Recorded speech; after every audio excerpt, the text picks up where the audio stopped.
नमस्कार विद्यार्थी मित्रांनो. येणाऱ्या भविष्यामधल्या जिल्हा परिषद असेल, तलाठी भरती असेल, सगळ्यात महत्वाचा IMP टॉपिक साठी मी घेऊन येतो आहे. अत्यंत महत्वाचा टॉपिक बघा, सती प्रथा, बालविवाह, विधवा पुनर्विवाह, दास प्रथा, नरबळी आणि शिशुवध. 100% येणाऱ्या दिवसामध्ये बघा, जेव्हा काही परीक्षा होतील, पुढच्या ज्या राहिलेल्या शिफ्ट आहेत, दिवस आहेत, तलाठी भरती असेल किंवा जिल्हा परिषद असेल किंवा इतर कुठल्या एक्झाम ज्याच्यामध्ये जीके घटक आहे, या सगळ्याला महत्वाचा टॉपिक आहे. कारण का आपण PYQ चं अनालिसिस करूनच मी एकाच लेक्चर मध्ये 10 ते 15 मिनिटांमध्ये सगळे टॉपिक कव्हर करण्याचा प्रयत्न करतोय. कारण का आपल्यासाठी हे जेवढे काही IMP टॉपिक आहेत, छोट्या छोट्या व्हिडिओच्या माध्यमातून आपला पूर्ण बेस कव्हर व्हावा. कारण का एक्झाम ही कम्प्युटर बेस आहे, लक्षात ठेवा. आणि वन लाइनर मोस्टली क्वेश्चन आहेत आणि क्वेश्चन सरळ. उदाहरणामध्ये नरबळी प्रथा कोणी बंद केली, शिशुवध प्रथा केव्हा बंद झाली, त्यावेळेचा गव्हर्नर जनरल कोण, उदाहरणार्थ दास प्रथेचा अंत कोणत्या कायद्याने केला, त्यानंतर विधवा पुनर्विवाह संबंधीचे व्यक्तिमत्व, याच्यामध्ये 100% प्रश्न आलेला आहे. 1856 चा कायदा, ईश्वरचंद्र विद्यासागर. सध्याची तलाठी भरती चालू आहे, त्यासाठी पण याच्यावर प्रश्न आलेला आहे. सती प्रथा, ठीक आहे, IMP टॉपिक आहे. 6 घटक आहेत महत्वाचे आपल्यासाठी. एकही घटक चूक करू नका, कारण याला लक्षात ठेवा, याच्यावर 100% प्रश्न येतो म्हणजे येतो. चला एक एक करून आपण पहिला महत्वाचा घटक म्हणजे सती प्रथा. काय सती प्रथा आपल्याला सती प्रथा म्हटलं की नाव येतं राजाराम मोहन राय. ओके, 1829 चा कायदा, लॉर्ड विलियम बेंटिंग. आतापर्यंत PYQ ला विचारलेला प्रश्न. चला आधी प्रश्नच PYQ मध्ये काय काय तिथे लिहून दाखवतो. 1829 ला कायदा केव्हा सहमत करण्यात आला, पहिला प्रश्न. संबंधित व्यक्ती विचारतात, राजाराम मोहन राय. काय राजाराम मोहन राय, ठीक आहे, आपल्यासाठी मोहन राय. आणि गव्हर्नर ऑफ इंडिया कोण, लॉर्ड विलियम बेंटिंग. आतापर्यंत विचारलेले एवढे प्रश्न. महाराष्ट्र संबंधित प्रश्न आला तर जगन्नाथ शंकर शेठ. काय जगन्नाथ शंकर शेठ, ठीक आहे, जगन्नाथ शंकर शेठ. एवढं आपल्या आतापर्यंत या सती प्रथा या टॉपिक वर प्रश्न येऊ शकतात. परंतु मित्रांनो आता स्ट्रक्चर चेंज होऊ शकतं. प्रश्न जर असा आला, सतीचा पहिला पुरावा केव्हा मिळाला, तर मित्रांनो लक्षात ठेवा, वेदामध्ये याचा उल्लेख होता का, तर नव्हता. तर पहिला म्हणजे वेदामध्ये याचा उल्लेख नाही, वेदानंतर ऍड झाले, म्हणजे याचा पहिला पुरावा लक्षात ठेवा. पहिला पुरावा गुप्त राजा भानुगुप्तचा आयरन अभिलेख. काय भानुगुप्त यांचा कोणता आयरन अभिलेख, याच्यामध्ये सतीचा पहिला उल्लेख आहे. सती प्रथेचा पहिला उल्लेख आयरन अभिलेख राजा भानुगुप्त, गुप्ता शासक होता कोण, याच्यामध्ये पहिला प्राचीन साक्ष मिळाला, पुरावा मिळालाय. यानंतर ही जी प्रथा होती, आता ही प्रथा काय होती, आपल्या समोर प्रश्न येईल, सर सती म्हणजे काय. ठीक आहे, सती म्हणजे काय, उदाहरणामध्ये लक्षात ठेवा, ही प्रथा काय होती. ही बंगालमध्ये, मोस्टली भारतामध्ये बऱ्याच ठिकाणी प्रचलित प्रथा होती. ही प्रथा म्हणजे एखाद्या स्त्रीच्या पतीचं निधन झालं, त्यानंतर बघा प्रथा काय होती ती, पतीच्या निधनानंतर पतीच्या चितेवर पत्नीनं पण जिवंतपणे उडी मारणे आणि आपलं बलिदान देणे, याला म्हणायचं सती प्रथा. काय म्हणायचं, पतीच्या निधनानंतर याला म्हणायचं काय, सती प्रथा. ओके, आता ही प्रथा प्राचीन भारतापासून थांबवण्याचा कोणी प्रयत्न केला का, केला, हे पण माहित असावं. कारण का हाही प्रश्न अपेक्षित आहे. कोणी मध्ययुगामध्ये कोणी प्रयत्न केला, आधुनिक भारतामध्ये कोणी प्रयत्न केला. आपल्या आधुनिक भारतामध्ये माहित आहे, राजाराम मोहन राय, जगन्नाथ शंकर शेठ, बंगाल आणि यांचं महाराष्ट्र संबंधी कार्य आहेत. परंतु प्राचीन भारतामध्ये कोणी केला का, मध्ययुगामध्ये कोणी केला, हेही पार्श्वभूमी माहित करून घ्या. पेशव्यांनी लक्षात ठेवा, ही प्रथा थांबवण्याचा प्रयत्न केला होता, सती प्रथा. त्याचप्रमाणे सम्राट अकबर, मुघल बादशाह, लक्षात ठेवा, अकबराने ही प्रथा थांबवण्याचा प्रयत्न केला होता. त्याचबरोबर जे परकीय कंपन्या होत्या, उदाहरणार्थ परकीय सत्ता कोणती, युरोपियन सत्ता, युरोपियन म्हणजे फ्रान्सची गव्हर्नर, लक्षात ठेवा, अल्फान्सो डी अल्बुकर. काय अल्फान्सो डी अल्बुकर यांनी प्रयत्न केला होता ही प्रथा थांबवण्याचा. त्याचप्रमाणे लॉर्ड कॉर्नवालिस, कोणा लॉर्ड कॉर्नवालिस म्हणजे पेशवे, मुघल बादशाह कोण, अकबर, लक्षात ठेवा, फ्रान्सची गव्हर्नर अल्बुकर आणि कॉर्नवालिस यांनी ही प्रथा, सती प्रथा थांबवण्याचा प्रयत्न केला होता, पण त्याला यश आलं नाही. यानंतर 19व्या शतकाच्या सुरुवातीला राजाराम मोहन रायांनी या अमनुष्य प्रथेच्या विरोधामध्ये आवाज उठवला. त्याचं कारण त्यांची भाऊजाई, लक्षात ठेवा, स्वतः सती जाण्यापासून त्यांनी वाचवण्याचा खूप प्रयत्न केला, पण त्यांना यश आलं नाही. या प्रथेच्या विरोधामध्ये राजा राम मोहन रायने संबंध भारतातून लक्षात ठेवा याचे वातावरण तयार करण्याचं काम केलं आणि सतीच्या प्रथेविरुद्ध आवाज उठवण्याचं कार्य केलं. सुरुवात होती राजाराम मोहन राय. इथं प्रश्न आपला येईल. राजाराम मोहन राय यांनी बघा बंगाल क्षेत्र मोहन राय यांनी बंगालमध्ये सुरुवातीला याच्या संबंधी आवाज उठवला गेला आणि आपला आवाज त्यांनी कोणत्या वृत्तपत्राच्या माध्यमातून उठवला हेही प्रश्न आला. सती प्रथेविषयी त्यांनी आपलं मत कोणत्या वृत्तपत्राच्या मध्ये मांडलं हा प्रश्न येऊ शकतो. संवाद कौमुदी हा पॉइंट पाठ करा. संवाद कौमुदी या वृत्तपत्रामध्ये राजाराम मोहन यांनी सतीच्या प्रथेविरुद्ध आवाज उठवला आणि लक्षात ठेवा या त्यांनी लोकांच्या सह्या घेतल्या. जनतेमध्ये या प्रथेच्या विरोधात वातावरण तयार केलं आणि ही प्रथा बंद व्हावी यासाठी प्रयत्न केला आणि यांच्याच प्रयत्नाला लक्षात ठेवा मुंबई प्रांतामध्ये हे पण माहित राहू द्या आपल्याला इथंही प्रश्न येऊ शकतो. मुंबई प्रांतामध्ये जगन्नाथ शंकर शेठ हा लक्षात ठेवा यांनीही खूप प्रयत्न केले. जगन्नाथ शंकर शेठ आणि राजाराम मोहन राय यांनी खूप प्रयत्न केले. म्हणून बघा या प्रयत्नांना यश मिळालं आणि 1829 ला लॉर्ड विलियम बेंटिंक त्यावेळेचे भारताचे शेवटचे governor of India Lord William Bentinck यांनी काय केलं ही प्रथा रोखली. या संबंधी कायदा पास केला. याच प्रथेला सती प्रथे संबंधीचा कायदा.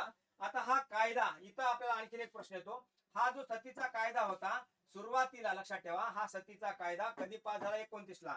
इथं एक आणखी प्रश्न येतो कुठे लागू झाला तर सुरुवात लक्षात ठेवा 1829 ला बंगाल आणि 1830 ला हे पण पॉइंट पाठ करा मुंबई म्हणजे बॉम्बे आणि मद्रास या ठिकाणी लागू झाला. संबंधित अधिकारी आपल्या विचारू शकतात, प्रशासक विचारू शकतात, व्यक्ती विचारू शकतात.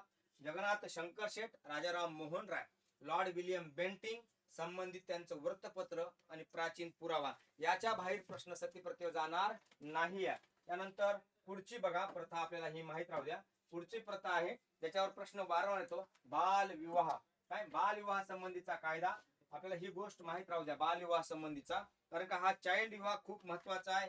कारण का यामुळे समाजामध्ये कमी वयामध्ये मातृत्व येतं लक्षात ठेवा आणि यामुळे अनेक आजाराला बळी पडतात. तेवढं मॅच्युअर असतात जबाबदारी घ्यायला तयार नसतात. याच्यामुळे काय होतं बालविवाह विरुद्ध आवाज उठवला गेला. याच्यामध्ये काही जणांचं महत्वाचं योगदान आहे ज्याच्यामुळे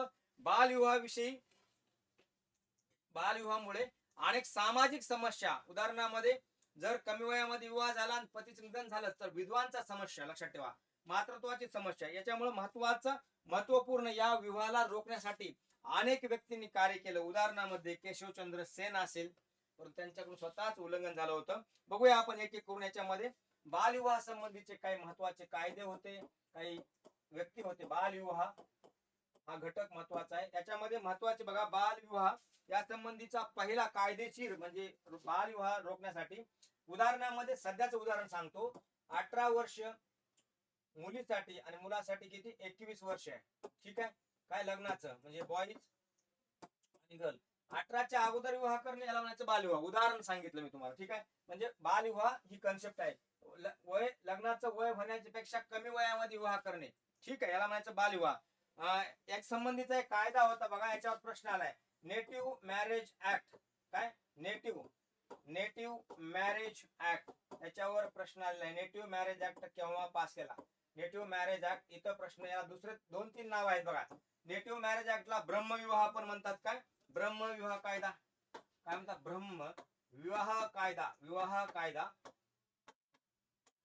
ब्रह्मविवाह कायदा नेटिव्ह मॅरेज ऍक्ट किंवा सिव्हिल मॅरेज ऍक्ट काय म्हणतात सिव्हिल मॅरेज ऍक्ट पण म्हणतात. ठीक आहे हे 1872 चा कायदा होता कमी वयामध्ये विवाहासाठी रोखणे. याच्या संबंधी ज्यांनी प्रयत्न केले कोणत्या नेटिव्ह मॅरेज ऍक्ट असेल सिव्हिल मॅरेज ऍक्ट असेल या संबंधी ज्यांनी प्रयत्न केले ते व्यक्तिमत्व आपल्याला महत्वाचं आहे. बालविवाह संबंधी ज्यांनी कार्य केले ते ईश्वरचंद्र विद्यासागर हे नाव पाठ करा. इथं प्रश्न येऊ शकतो. त्याचप्रमाणे केशवचंद्र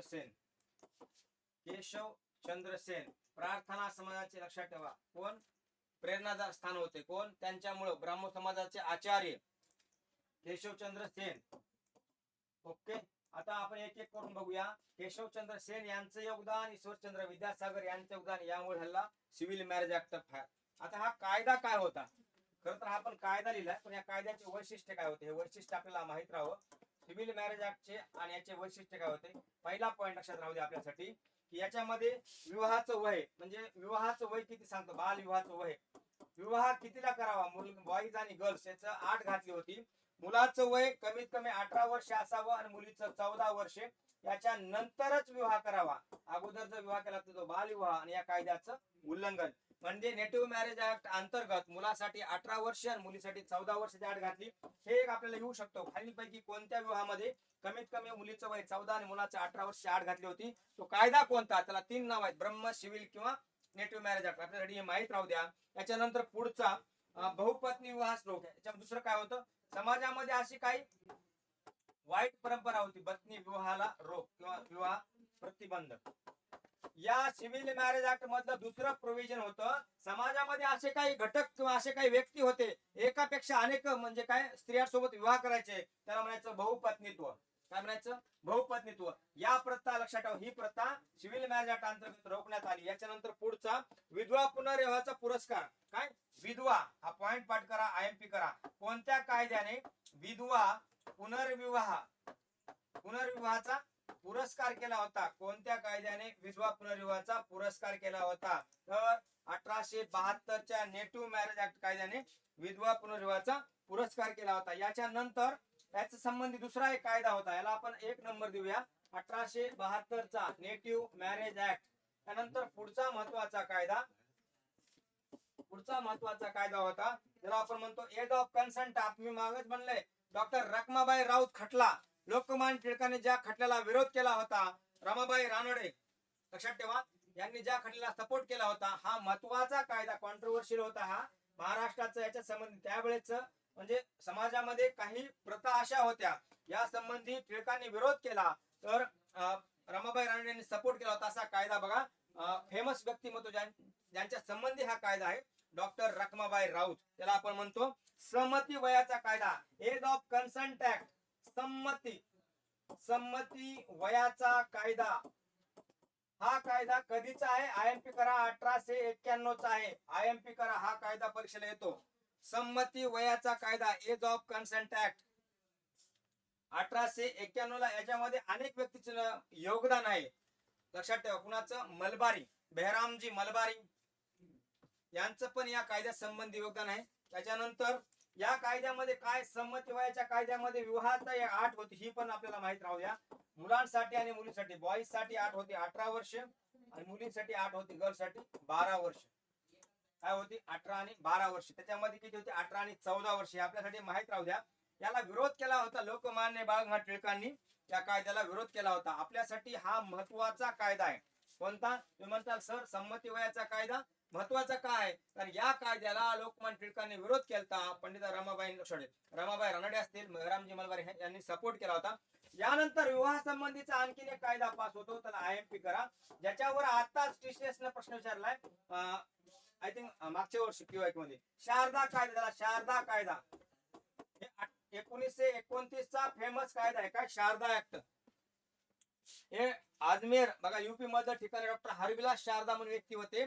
त्यांचं सामाजिक कार्य होतं, आरोग्यासंबंधी कार्य होतं. लक्षात ठेवा. पुन्हा शारदा कायदा, त्यांच्या नावानंच डॉक्टर हरविलास शारदा, डॉक्टर हरविलास शारदा यांच्याच नावाने काय झालं, एक कायदा पास झालं, नाव आहे शारदा कायदा 1929. आपल्याला इथं परीक्षेला प्रश्न येऊ शकतो. 1929ला विवाह संबंधीचा कोणता कायदा होता? तर शारदा कायदा म्हणतात त्याला. याच्यामध्ये यावेळेसचा व्हाईसरॉय कोण होता? लॉर्ड अरविंद. कारण का आपल्याला माहित आहे गांधी अरविंद करार 1926 ते 31 हा अरविंदचा कालखंड आहे. शारदा कायदा कोणाच्या काळामध्ये पास झाला? अरविंदच्या काळामध्ये, किंवा अरविंद, लॉर्ड अरविंद म्हणा त्यांना. 1926 ते 31 हा भारताचे व्हाईसरॉय होते, लॉर्ड अरविंद. ठीक आहे, यांच्या काळात कायदा पास झाला. या कायद्यामध्ये विवाह संबंधीचं वय महत्वाचं आहे. काय? त्याच्यामध्ये मुलीसाठी वय आणि मुलांसाठी वय लक्षात ठेवा. गर्ल्स आणि बॉईज साठी 18 आणि मुलीसाठी 14 वर्षाची अट होती. कोणत्या? शारदा कायद्यामध्ये. याच्यानंतर बघा महत्वाचं कायदा होता का विवाह संबंधी. आपल्याला बेसिक 3 कायदे पाठ करायचे, सगळ्यात सोपा आहे. त्याला ब्रह्म, नेटिव्ह किंवा सिव्हिल मॅरेज ऍक्ट 1872चा, संमती वयाचा कायदा 1891चा आणि शारदा कायदा 1929 विषय संपला. विवाह संबंधीचा आपले कायदे हे महत्वाचा घटक संपला. यानंतर पुढे विधवा पुनर्विवाह हा पण टॉपिक महत्वाचा आहे. विधवा पुनर्विवाह म्हटलं की डोळ्यासमोर एक येतं त्या बालविवाहालाच बळी पडून ज्यांचा विवाह व्हायचा, लक्षात ठेवा, कमी वयामध्ये विवाह व्हायचा. आणि लक्षात ठेवा, जेव्हा कमी वयात विवाह व्हायचा, जेव्हा पतीचं वय जास्त असायचं, नॅचरल डेथ किंवा काही कारणामुळे पतीचं निधन व्हायचं, त्यामुळे त्या स्त्रिया विधवा व्हायच्या. आणि ही समाजामध्ये विधवा पुनर्विवाह, लक्षात ठेवा, ही विधवांची समस्या निर्माण झाली. कारण का विधवा एकटा आयुष्य काढू शकत नाही, म्हणून या विधवांसोबत विवाह कोणी ते करावा, यासाठी त्यांना पुन्हा सेट करावं, म्हणून विधवा पुनर्विवाह ही सामाजिक समस्या सोडण्यासाठी ईश्वरचंद्र विद्यासागर यांचं खूप महत्वाचं योगदान आहे. काय? विधवा पुनर्विवाह. आपला टॉपिकचं नाव काय? विधवा पुनर्विवाह. विधवा पुनर्विवाह. मित्रांनो, पुनर्विवाह आपल्याला ईश्वरचंद्र विद्यासागर 1856 चा कायदा हे तर पाठच आहे, पण बेसिक समजून घ्या. या संबंधी कुणा कार्य केलं तर ब्रह्म समाज, ईश्वरचंद्र विद्यासागर, महर्षी धोंडू केशव कर्वे, बोले तसा चाल, लक्षात ठेवा, त्यांनी स्वतः याच्या संबंधी कार्य केलं आहे. आणि वीरसिलिंगम पतलू किंवा पुतलू, वीरसिलिंगम पतलू यांनी चौघांनी कार्य केले. महत्वाचं लक्षात ठेवा, मी परत सांगतो, महर्षी धोंडू केशव कर्वे, संबंध भारतासाठी आदर्श म्हणजे ईश्वरचंद्र विद्यासागर, महर्षी धोंडू केशव कर्वे आणि वीरसिलिंगम पतलू आणि ब्रह्म समाज किंवा आपण ब्राह्मण समाज म्हणतो, या संबंधीच्या अनेक व्यक्तींनी संबंधी कार्य केले. मित्रांनो, नाव आले ईश्वरचंद्र विद्यासागर, थोडं पाहूनच घेऊया. ईश्वरचंद्र विद्यासागर. ईश्वरचंद्र विद्यासागर हे एक शिक्षक होते. काय होते? शिक्षक होते. बघा, 1856 ला त्यांनी अनेक लोकांच्या सह्या घेतल्या. आणि ही जी बाल विवाहाची समस्या, त्यामुळे जे विधवा होतात, त्या विधवांचं भविष्य अंधारात होतं, यासाठी विधवांसोबत विवाह करावं, त्यांचं भविष्य पुन्हा उज्ज्वल व्हावं, यासाठी त्यांनी प्रयत्न केले. म्हणून बघा, लक्षात ठेवा, 1856 ला त्यांच्या प्रयत्नाला यश आलं. इथं एक प्रश्न येऊ शकतो, ईश्वरचंद्र विद्यासागर यांनी जे प्रयत्न केले होते विधवा पुनर्विवाह संबंधी, 1856 ला व्हाईस राय किंवा गव्हर्नर ऑफ इंडिया कोण होता? तर लक्षात ठेवा, इथं प्रश्न येऊ शकतो, लॉर्ड डलहौसी यांच्या, डलहौसीच्या काळामध्ये हा कायदा तयार झाला. ईश्वरचंद्र विद्यासागर यांनी अनेकांच्या लाखोंच्या सह्या कुठं सरकारकडे पाठवल्या. आणि काय झालं, शेवटी हा कायदा तयार झाला, समाजामध्ये सकारात्मक वातावरण तयार झालं. 1856 ला विधवा पुनर्विवाह, इथे एक शब्द ऍड करा, कायदा पास झाला. कधी? 1856 ला. यावेळेस कायदा पास झाला, त्यावेळेस कोण होते? प्रशासक किंवा गव्हर्नर ऑफ इंडिया, लक्षात ते बी माहित राहू द्या, लॉर्ड कॅनिंग होते. कायदा कुणाच्या काळात बनवला गेला? डलहौसीच्या. पास कुणाच्या काळात झाला? कॅनिंगच्या. हा थोडा फरक समजून घ्या. प्रश्न इथं फिरू शकतात. विधवा पुनर्विवाह कायदा कुणाच्या काळामध्ये पास झाला? खालीलपैकी गव्हर्नर ऑफ इंडिया कोण? तर उत्तर कॅनिंग. कुणाच्या काळामध्ये कायदा बनवण्यात आला, तयार करण्यात आला? तर उत्तर लॉर्ड डलहौसी. बेसिक गोष्टी आपल्यासाठी माहित राहू द्या. या कायद्याने, विधवा पुनर्विवाह कायद्याने काय झालं? विधवांना पुन्हा विवाह करण्याचा कायदेशीर मान्यता मिळाली. यासाठी ईश्वरचंद्र विद्यासागर, महर्षी धोंडू केशव कर्वे, वीरसिलिंगम पतलू आणि ब्राह्मण समाज इतरांचं सहकार्य, त्याचबरोबर लॉर्ड डलहौसी यांच्या काळामध्ये कॅनिंगचं, लक्षात ठेवा, यांची सही आहे. महत्वाची ही गोष्ट आहे, लक्षात ठेवा. यानंतर आता नावाचा लक्षात ठेवा, धोंडू केशव कर्वे यांच्याविषयी 2 मिनिटांमध्ये बोलतो.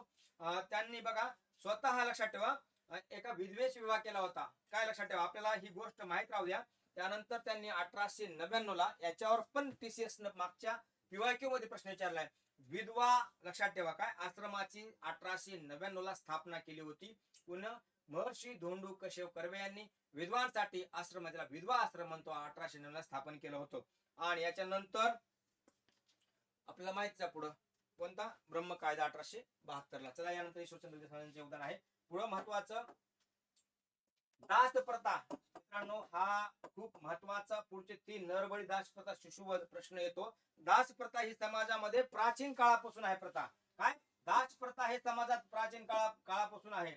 याच्यामध्ये दास प्रथेसंबंधी काही पुरावे पण आहेत. आता तुम्ही म्हणताल भारतीय दास, आफ्रिकन दास, अमेरिकन दास यांचे वेगवेगळे प्रकार आहेत. यस, मी मानेल. बघा, कौटिल्याचं जे अर्थशास्त्र पुस्तक आहे, कौटिल्यांनी 9 प्रकारच्या दासांचा उल्लेख केला. किती? 9 प्रकारच्या, प्राचीन पुरावा.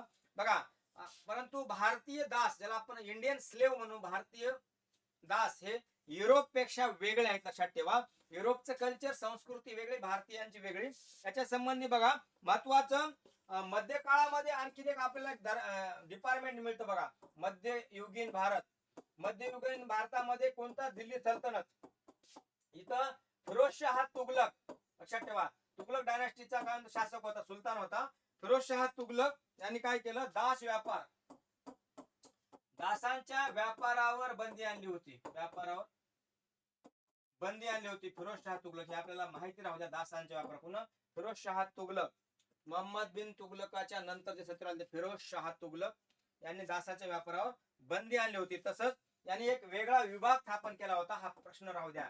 दिवाण ये बंदगान हे काय होता मध्ययुगामध्ये? दिवाण ये बंदगान हे दासा संबंधीचा विभाग होता. दास, लक्षात ठेवा, दासांसंबंधी काय होता? विभाग होता. हे आपल्याला बेसिक माहिती राहू द्या. इंटरलिंकेज करून सांगतोय. प्राचीन भारतामध्ये कौटिल्याने किती प्रकारचे? 9 प्रकारचे. कौटिल्याने किती? 9 प्रकारचे दास सांगितलेले आहेत. ओके. मध्ययुगामध्ये पण याचा पुरावा आहे, पण भारतीय दास आणि युरोपियन दासामध्ये फरक आहे. आपल्यासाठी बेसिक माहिती राहू द्या. त्याच्यानंतर 1833 ला पहिल्यांदा ब्रिटिश भारतामध्ये कायदेशीररित्या, हा पॉइंट पाठ करा, दास प्रथा समाप्त करण्याचं प्रोव्हिजन आलं होतं. कायदा माहित राहू द्या. 1833 चा काय नाव आहे? Charter act.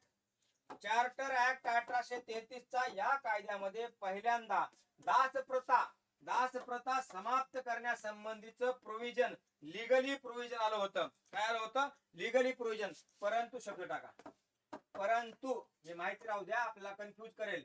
1833 च्या कायद्यामध्ये प्रोव्हिजन होतं, परंतु दास प्रथेची समाप्ती 1843 ला झाली.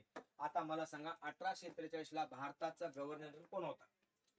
हा प्रश्न फिरून कुणाच्या काळामध्ये कायदा पास झाला येऊ शकतो? तर लॉर्ड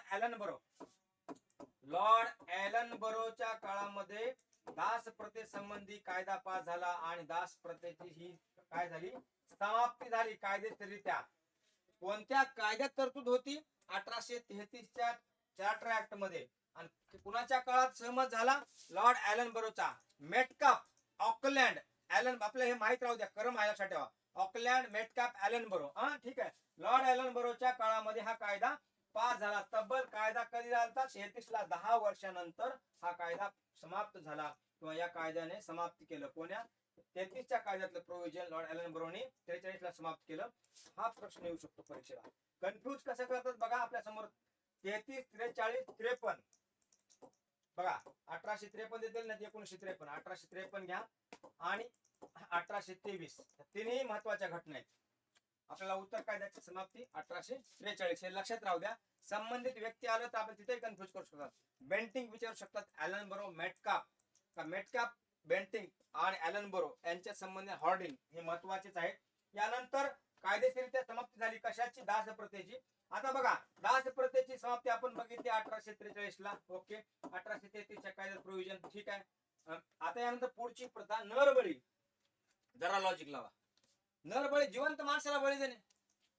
काळे जादू, पांढरे जादू समाजामध्ये काय चाललंय? अथर्ववेद काय सांगतं? जादूटोना वेदामध्ये आहे का पुरावा याचा?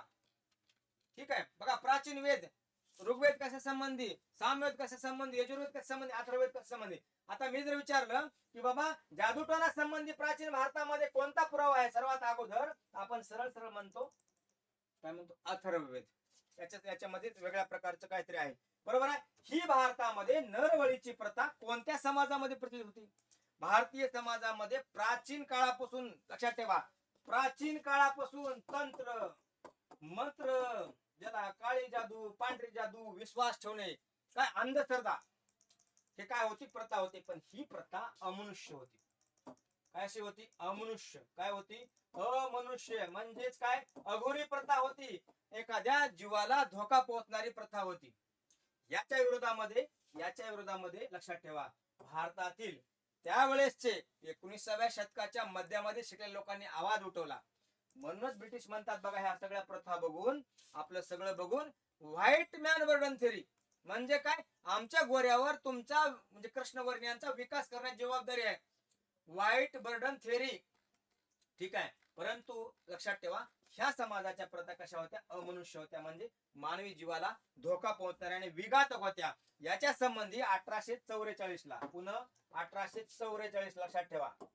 आता बघा, मेटकाप नंतर कोण होतं? हॉर्डिंग. हॉर्डिंगनी काय केलं? आवाज उठवला. हॉर्डिंगच्या काळामध्ये याच्या संबंधी कायदा पास करण्यात आला. आणि लॉर्ड हॉर्डिंग यांनी काय केलं? कोण होते Lord Harding? Governor general of India. 1844 ला यांनी काय केलं? कोणती प्रथा सांगा? नरबळी प्रथा ही कायदेशीररित्या अंत करून टाकला. कसा बी येऊ प्रश्न, नरबळी येऊ द्या, सती प्रथा येऊ द्या, दास प्रथा येऊ द्या, आपल्याला याचं उत्तर देताच आलं पाहिजे लेक्चर मधून. प्रश्न चुकणार नाही. संबंधित अधिकारी विचारू द्या, गव्हर्नमेंटचा प्रशासक विचारू द्या, संबंधित भारतीय व्यक्ती विचारू द्या, पूर्ण आपण कव्हर करतोय, त्यामुळे काहीच नाही. परंतु ही प्रथा लॉर्ड हार्डिंगच्या काळात समाप्त झाली, कारण का ते भारताचे गव्हर्नर होते, त्यांनी सही केली. या संबंधी स्पेशल अधिकारी विचारतो परीक्षेला. कोण अधिकारी होता त्यांच्या नेतृत्वाखाली नरबळी प्रथेचा अंत करण्यात आला? IMP करा, हे विचारले परीक्षेला. कॅम्पबेल. कॅम्पबेल यांच्या नेतृत्वाखाली नरबळीची ही समाजातील अमनुष्य प्रथा समाप्त करण्यासाठी सरकारनं, ब्रिटिश सरकारने पण इनिशिएटिव्ह घेतला होता, लक्षात ठेवा. आणि लॉर्ड हार्डिंगने पण इनिशिएटिव्ह होता. लॉर्ड हार्डिंग हे कोण होते? भारताचे गव्हर्नर जनरल होते. यांनी कायदा पास केला. कुणाच्या नेतृत्वाखाली ही मोहीम सुरू होती? स्पेशल नेतृत्व कॅम्पबेल यांच्या नेतृत्वाखाली. परीक्षेला येतो नरबळी प्रथेसंबंधी ज्यांनी नेतृत्व केलं असा ब्रिटिश व्यक्ती कोण? तर नाव लिहा कॅम्पबेल. कुणाच्या काळात पास झाला? तो उत्तर आला लिहा हार्डिंग. केव्हा पास झाला? उत्तर लिहा 1844 ला. ओके. यानंतर आजच्या लेक्चरचा शेवटचा आणि महत्वाचा टॉपिक शिशुवध. शिशुवध मित्रांनो, ही भारतातील प्रथा पुढारलेल्या समाजामध्ये होते. काय? शिकलेल्या समाजामध्ये ही प्रथा होती. मुख्यतः राजपुताना म्हणजे आजचा राजस्थानचं काही क्षेत्र आणि बंगाल प्रांतामध्ये ही प्रथा होती. कोणती? शिशुवध.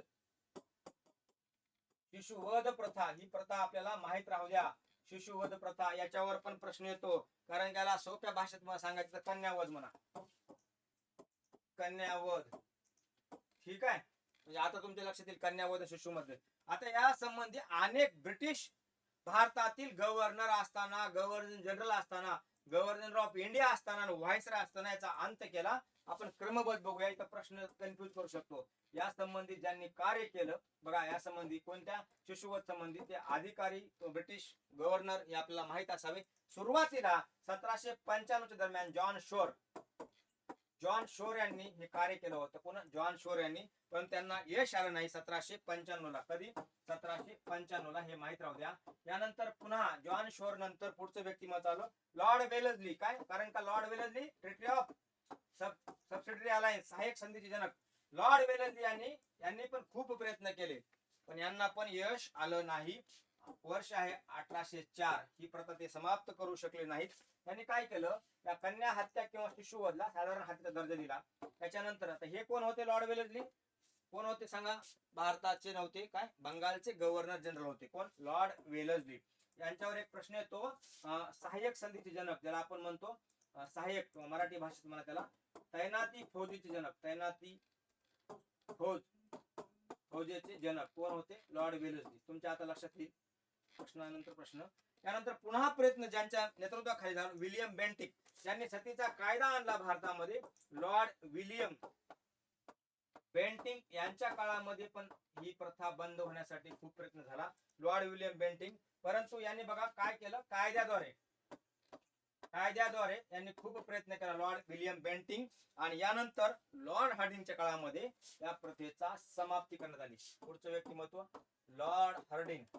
लॉर्ड हार्डिंगच्या काळामध्ये ही प्रथा समाप्त झाली. आता मला परीक्षेला प्रश्न आला तर मला उत्तर द्या. खालीलपैकी शिशुवध या संबंधी गव्हर्नर ऑफ इंडिया कोण होते? तर प्रश्न आला. त्याचा आपल्या चारही पर्याय आपल्या समोर आहेत. समाप्ती कुणाच्या काळात झाली? लॉर्ड हार्डिंगच्या काळात. प्रयत्न कुणाच्या काळात झाले? जॉन शोरच्या काळात. साधारण हत्याचा दर्जा कोण दिला? लॉर्ड वेलस्लीने दिला. ओके. कुणाच्या काळामध्ये कायदा संबंध तरतूद आली? Lord William Bentinck. कायदा कधीचा असेल? 1833 चा. ठीक आहे. आता हे इंटरलिंकेज करून बघावं लागतं आपल्याला. बघा आता हे काय लागतं, इंटरलिंकेज करून काही गोष्टी बघायला लागतात तेव्हा आपल्याला कळतं. Charter act. आता हे चार्टर ऍक्ट नावे आले का नाही? त्याचा लक्षात ठेवा. हे असं आहे डेव्हलपमेंट. 1773 चा पहिला कायदा, यानंतर 1784 चा पिट्स इंडिया ऍक्ट, आणि यानंतर 1793 चा पहिला चार्टर, 1813चा दुसरा चार्टर, 1833चा तिसरा चार्टर, 1853चा चौथा चार्टर. ही 1, 2 आणि 3 आणि 4 ह्याला म्हणायचं चार्टर ऍक्ट, ह्याला म्हणायचं पिट्स इंडिया ऍक्ट, ह्याला म्हणायचं रेग्युलेटिंग ऍक्ट.